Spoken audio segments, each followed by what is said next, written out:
when officials reopened the airport on the sparsely populated Dachangshan island off China's northeast coast after a $6 million refurbishment in 2008, they plan to welcome 42,000 passengers in 2010 and another 78,000 in 2015. However, fewer than 4,000 passengers, or just a 10 a day, passed through its gates in 2013, data from China's Civil Aviation Authority showed. Since February last year, China has approved at least 1.8 trillion yuan, $290 billion, in new infrastructure projects to counter a slowing economy. The approvals come just as the full costs of the underused airports, expressways, and stadiums built during the last spending binge are beginning to emerge. While construction firms profited from the boom, it saddled China's provincial governments with $3 trillion worth of debt, with the most over-exuberant seeing their local economies weaken and become imbalanced towards the building sector. The economy in Liaoning province, which includes Dachangshan Island, was one of the slowest growing in China in 2014, GDP expanded 5.8%, far undershooting its 9% target. There needs to be serious discussions over the economic rationality of large-scale engineering projects. Do we really need this many high-speed lines and airports, said Liu Dadao, an academic at the Chinese Academy of Sciences. A government official and economist estimated in November that China has wasted an approximate 42 trillion yuan on ineffective investment in the 5 years from 2009, with the problem worsening in the last 2 years. An airport with no flights. Despite its modern airport, finding a flight to Dachangshan Island is not easy. Staff at Zhoushuizi International Airport in the port city of Dalian, the destination of the sole published route, said flights to the Qinghai Airport on Dachangshan have not operated for the last 6 months. On a recent Wednesday morning, the airport's ticket counter was deserted apart from a female airport official. Still, its speckled gray marble floors were scrubbed shiny by a cleaning attendant, while the toilets were spotless. Call in 2 to 3 days to check if there's a flight, the official told Reuters. The plane's under maintenance.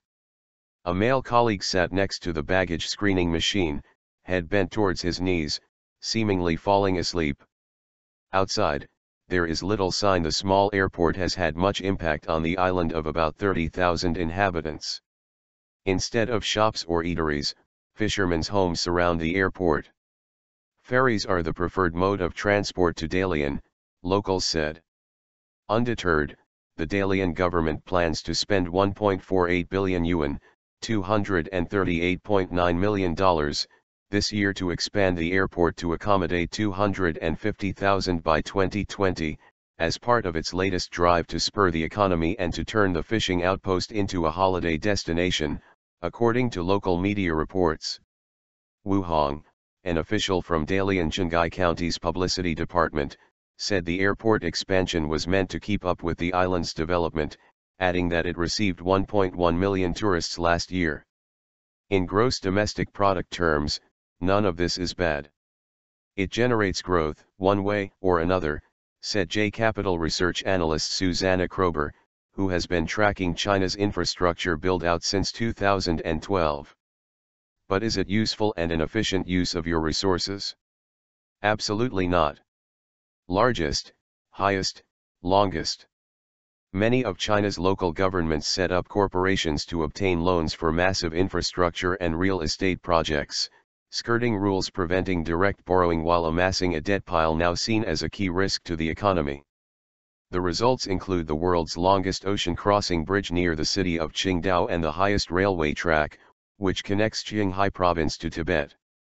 New districts built to house thousands have also been built, with some, such as Ordos in Inner Mongolia and Yujiapu in Tianjin, turning into ghost cities as China's residential property market slows. While little official information is available on user numbers, China's expressways bled $10 billion in 2013 on toll revenue shortfalls. China Railway, which oversees the expansion of the world's longest railway network, is now 3.4 trillion yuan in debt, it said in September. Still, there are concerns that it will be difficult to wean authorities off the addiction to overbuilding, particularly as signs emerge of fast accelerating construction activity in China's inland western regions, where almost 40% of approved airport, railway, and road projects are located.